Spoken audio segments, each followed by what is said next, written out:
तो hello everyone, welcome back to my channel Education Treasure. मेरा नाम चैतन्य और आज की वीडियो हम सीखेंगे मेंटल एबिलिटी कुछ सवाल। तो उसमें मेरा पहला टॉपिक है सीरीज।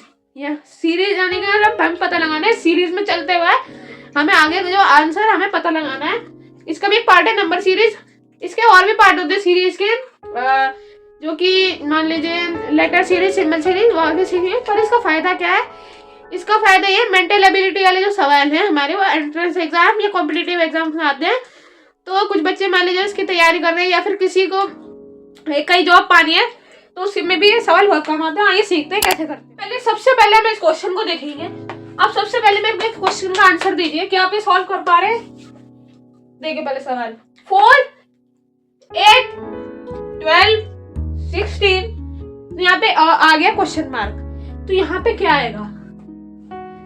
तो कुछ लोगों ने शायद गैस भी कर लिया, पर हमें इतना पता लग रहा है। देखो जैसे 4 1 4, 4 2 8, 4 6 12, 4 4 16। तो अगला क्या हो सकता है? 4 5 20 हो सकता है। तो हमें कुछ इस तरह से ऐसे सवाल होते हैं जिसका हमें पता लगाना है। मतलब कि हमें पता लगाना है सीरीज में चलते समय आगे के आंसर हमें पता लगाना है। तो हमें उसके वो पता लगाने के लिए बहुत सारे तरीके होते हैं। मतलब मेनली जो होते हैं कॉन्सेक्यूटिव, ऑड या इवन नंबर। सबसे पहला तरीका मतलब कि या तो ये सीरीज है, सीरीज के अंदर क्या हो रहा है, या तो ऑड नंबर्स लिखे हुए हो या फिर इवन नंबर्स लिखे हुए हो। तो हमें ऑप्शन मिलते हैं, तो ऑप्शन में मान लीजिए कोई अगर ऑड नंबर की सीरीज चल रही है तो उसमें ऑड नंबर का पता लगा सकते हैं। हम ऑप्शन में से देख के टिक कर सकते हैं। इवन नंबर की चल रही है तो इवन नंबर टिक कर सकते हैं। ये हो गया हमारा पहला तरीका। और अभी मैं आपको इसका सवाल भी दिखा। तो ऑड या इवन नंबर का एक सवाल देखिए, एक ऑड नंबर का सवाल है, तो आपको खुद देख पता लग जाएगा। 1 के बाद हम कैसे पता लगाए? हमें पहले पता लगाना है, हमें बहुत से तरीके से, हर तरीके से जो मैंने बताया, हमें एक बार इनको चेक करना होता है। अगर इनमें से कुछ बैठा उसमें सही बैठा है तो उसी हिसाब से हमारा आंसर निकलेगा। मान लीजिए जैसे कि हमें इसमें दिख रहा है कि एक चीज मैंने नोटिस की कि इसमें सारे नंबर ऑड है। तो क्या इसमें ऑड नंबर वाली थ्योरी हो रही है? तो बस चेक करते हैं। 1 फिर 3, ये दोनों ही ऑड नंबर है। सबसे छोटा ऑड नंबर, फिर दूसरा ऑड नंबर, फिर 5 भी एक ऑड नंबर है, 7 भी एक ऑड नंबर है, फिर 9 भी एक ऑड नंबर है। तो ये सारे ऑड नंबर जो है इंक्रीजिंग ऑर्डर में चल रहे हैं। तो अब मैं ये सोचूंगा कि जब ये एक एक सारे ऑड नंबर इंक्रीजिंग ऑर्डर में चल रहे हैं तो अगला नंबर क्या हो सकता है? मान लीजिए इसमें ऑप्शन दे दिए गए आपको कि 21 या फिर बी 11, सी दे दिया आपको 20, डी दे दिया आपको 15 और ई दे दिया आपको 19। तो मैंने क्या पता था, मुझे एक चीज पता लगी कि सारे ऑड नंबर इंक्रीजिंग ऑर्डर में चल रहे हैं। तो अगला ऑप्शन इसमें मेरे को 11 दिख रहा है, तो 11 ही इसका आंसर होगा। तो मैं इस पे टिक कर दूंगी, यहाँ मतलब यहाँ लिख दूंगी, ये टिक कर दूंगी। एग्जाम में तो टिक ही करोगे। तो एक कुछ फिलहाल हम दूसरे देखेंगे, कॉन्सेक्यूटिव प्राइम नंबर्स। यानी कि प्राइम नंबर्स तो आप जानते होंगे, नहीं जानते तो मैं फिर से बता देता हूँ। यानी प्राइम नंबर्स ऐसे नंबर्स होते हैं जो या तो खुद की या 1 के टेबल से डिवाइड होते हैं। सबसे छोटे प्राइम नंबर मान लीजिए 2, मान लीजिए 2 का कोई और डिविजिबल नहीं है 2 या 1 के अलावा। या फिर 3 मान लीजिए, 3 एक ऑड नंबर भी है जिसका कोई और डिविजिबल नहीं है। या फिर आप 5 भी ले लीजिए, 5 या 7 जो मतलब अपनी या फिर 1 के टेबल के अलावा किसी से डिवाइड नहीं हो सकता। तो अगला एग्जांपल है हमारा कॉन्सेक्यूटिव प्राइम नंबर्स का। पर ये मेरे को पता है। मान लीजिए आप एग्जाम देने गए, आपको ऐसे ही सवाल लिख गया, तो आप पता कैसे लगाएंगे? आपको सबसे पहले मैंने आपको बताया, आपको सबसे पहले जो भी आपको चीजें सबको चीजें नोटिस करनी होती है। आपको चीजें सब ऐसे नोट करके रख ली, मतलब बाकी सब फिर बाद में चेक करिए उसी हिसाब से। मेरे को इसमें दिख रहा है ये सारे नंबर्स हैं, ये मेरे को लग रहा है सारे नंबर्स प्राइम नंबर्स होंगे। तो मान लीजिए मैंने फिर चेक करूंगा 2 और 3, 2 भी प्राइम नंबर है, 3 भी प्राइम नंबर है। फिर मैं एक और बार चेक करूंगा अपने कंफर्मेशन के लिए। फिर 3 के बाद 5 भी प्राइम नंबर है, 7 भी प्राइम नंबर है। तो मेरे को 2-3 बार चेक करने से यह पता लग गया कि प्राइम नंबर का ही वो सीरीज है। मेरे को बाकी अब आगे आंसर पता लग जाएगा प्राइम नंबर्स को अगर हम करके देखेंगे। 7 के बाद 11 आ रहा है, जो खुद जो भी एक खुद मतलब जो भी एक और प्राइम नंबर है, और उसके बाद फिर 13 आ रहा है, फिर 13 के बाद क्वेश्चन मार्क है। क्वेश्चन मार्क क्या आएगा? तो यहाँ पे 2, 3, 5, 7, 11, 13। मेरे को ये पता लगा कि ये जो है सब इंक्रीजिंग ऑर्डर में है। तो इंक्रीजिंग ऑर्डर में हमें क्या करना होगा? जैसे 2, 3, 5, 7, 11, 13, तो फिर 13 के बाद इंक्रीजिंग ऑर्डर में है, तो उसके मतलब हमें उसके जस्ट अगला वाला 13 के जो बाद नंबर आएगा हमें वो बताना होगा। तो उसके 13 के बाद हमारा कौन सा प्राइम नंबर आता है? 17। फिर हम चेक करेंगे ऑप्शन में कहीं है 19, 31, 57, 17, नन ऑफ दीज। ये रहा 17। आपको दिखा 17, आप टिक कर दोगे और ये आपका आंसर सही। थर्ड है हमारा squares cubes of some numbers without variation of addition और सब्ट्रैक्शन ऑफ सम नंबर। यानी कि स्क्वायर हो सकता है किसी नंबर का, या क्यूब हो सकता है,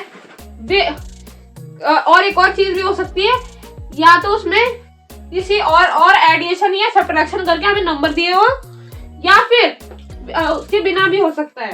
तो ये हमारा अगला एग्जांपल 1, 8, 27, 64, 125 और क्वेश्चन मार्क। तो इस क्वेश्चन मार्क में क्या फिट होगा? हमें ये ऑप्शन दिए गए हैं, अब हम कैसे पता लगाएं कौन सा ऑप्शन सही है? तो सबसे पहले मैंने क्या कहा, बताया था आपको कि हमें पहले नोटिस करना है 1 और 8, फिर 27। तो 8 और 27 में इतने ड्रास्टिक चेंज कैसे आ सकता है? शायद क्यूब से या स्क्वायर से।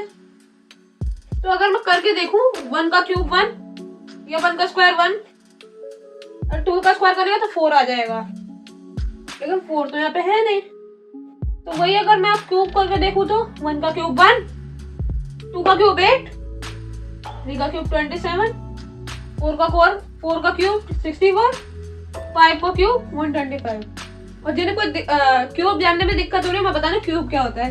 क्यूब मतलब एक ही संख्या को हम 3 बार मल्टीप्लाई करते हैं, यानी मान ले a into a is equal to a की पावर 3। मतलब कि जैसे कि अगर मान ले a की जगह मैं रख दूं यहाँ पे 2 इंटू 2,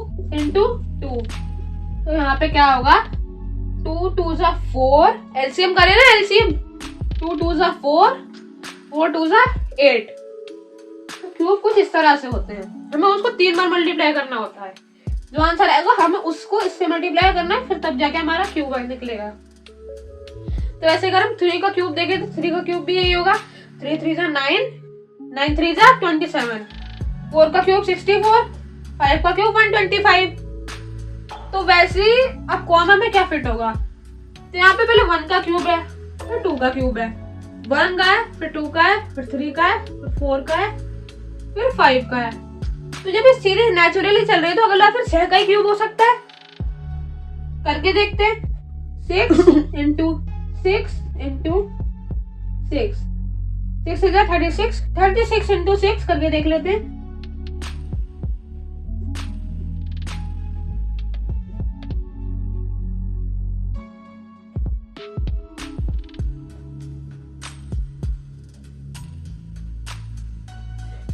सिक्स 36 यहाँ पे रख दिया, 3 कैरी, 6 3 जा 18, 18 प्लस 3 21, 216 हमारा आंसर आ गया।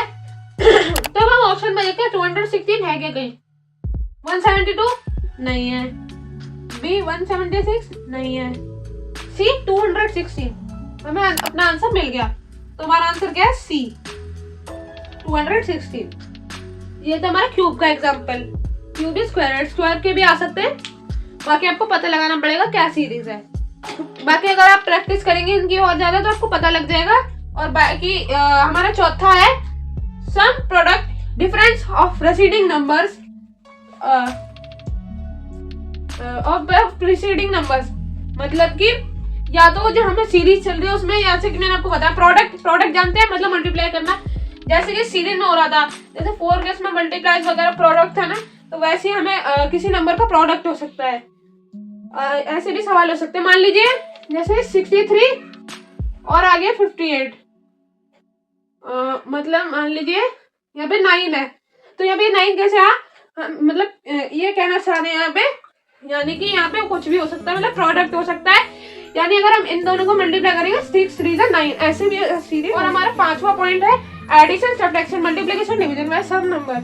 या फिर किसी नंबर को किसी नंबर से मल्टीप्लाई किया और डिवाइड किया, मल्टीप्लाई किया या फिर सब्ट्रैक्ट किया। तो अगला लगा रहा है एग्जांपल है 4 8 12 16। तो इसमें हम अगर देखें तो जो ये वही एग्जांपल है जो मैंने शुरुआत में लिया था। अब हम इसमें अगर हम करके देखें, हमें नहीं पता इसमें क्या होगा, हम इसे देखें करके तो कैसे होगा। 4 के बाद 8 के बाद 12 फिर 16। तो हम अंदाजा लगा सकते हैं कि 4 का टेबल चल रही है। 4 1 जा 4, 4 2 जा 8, 4 3 जा 12, 4 4 जा 16। तो अगला क्या हो सकता है 4 5 जा 20। क्योंकि नेचुरली इंक्रीजिंग ऑर्डर में चल रहे हैं 4 के टेबल में, तो इसमें ऑप्शन बी है 20। मैं इसको टिक कर दूंगा। पर इसका एक और भी तरीका है।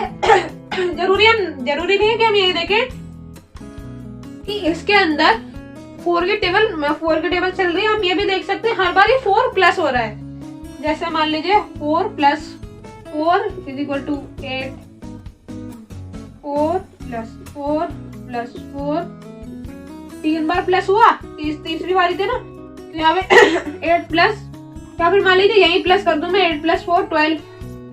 अगर मैं 12 में 4 प्लस कर दूं तो 16। मैं 16 में अगर 4 प्लस कर दूं 20 आ जाएगा। तो एक चीज के दो तरीके होते हैं। आप मान लीजिए आपकी बहुत सारे तरीके ट्राई करके देख सकते हो, पर आंसर आपको सही आना है। और हमारा छठा पॉइंट है इन सबसे related many more combinations of the relationship given above. मतलब इन सबको मिला के भी कुछ ऐसी रिलेशनशिप्स हो सकती है। तो इसमें डेट थोड़ी ज्यादा बड़ी होती आ रही है, तो इसको देख के आप घबराइएगा मत। और एक यहाँ पे बीच में क्वेश्चन मार्क है, तो इसे भी देख के आप डरना मत। आप ध्यान से इसको सॉल्व करना है हमें पेशेंटली। तो हम पहले देखेंगे 4 और 9। 4 और 9 में कुछ सेम लग रहा है। अगर हम देखें 4 और 9 में कितने का डिफरेंस है, शायद 5 का। तो जो अगर मैं सोच रहा हूँ अगर वो इसमें काम करा तो हमें पैटर्न पता लग जाएगा। अगर इसमें 5 का डिफरेंस है तो 9 में इसमें कितने का डिफरेंस है, 10 का। तो यानी कि हमें इससे ये पता लग रहा है कि हर बार 5 का डिफरेंस जो है बढ़ता जा रहा है। तो अगर हम देखें तो एक और बार कंफर्म करते हैं 19 और 34। 19 अगर हर बार 5 का डिफरेंस बढ़ रहा है तो इसमें +15 होना चाहिए। तो अगर 19 + 15 करें तो 34 आएगा। तो इसका मतलब है जो हम तरीका इस्तेमाल कर रहे हैं वो सही है। 34 और 54 में हर बार 5 का डिफरेंस बढ़ रहा है, इसलिए यहाँ पे 20। हर बार 5 का डिफरेंस बढ़ रहा है, यानी इसमें 25 जुड़ेगा। 54 + 25 79। तो 7 अगर मेरे को इस थ्योरी को चेक करना है तो मेरे को यहाँ पे भी इसको चेक करने के लिए हम इसमें प्लस करके देखेंगे। 79 + 30 क्या 109 होता है। हाँ 79 अगर हम +30 करके देखता हूँ, मैं आपको दिखा देता हूँ करके। 79 + 30 9 + 0 9 10 + 3 11 नहीं 10 सॉरी 10 109। तो इसका मतलब हमारी थ्योरी सही है, यानी कि 54 + 25 यहाँ पे आएगा हमारा 79। 79 हमें ऑप्शन में ढूंढना है बस। यहाँ पे 89 84 74 और लास्ट ऑप्शन 79, मतलब हमारा सही है। तो आज की वीडियो में इतना ही। आपको मेरी वीडियो पसंद आई हो तो मेरी वीडियो को लाइक करना, मेरे चैनल को सब्सक्राइब करना, और जो कुछ भी पसंद आया हो कुछ कहना कमेंट पे कह सकते हैं आप। बाकी मैं मिलता हूँ आपको अगले वीडियो में, तब तक के लिए बाय बाय।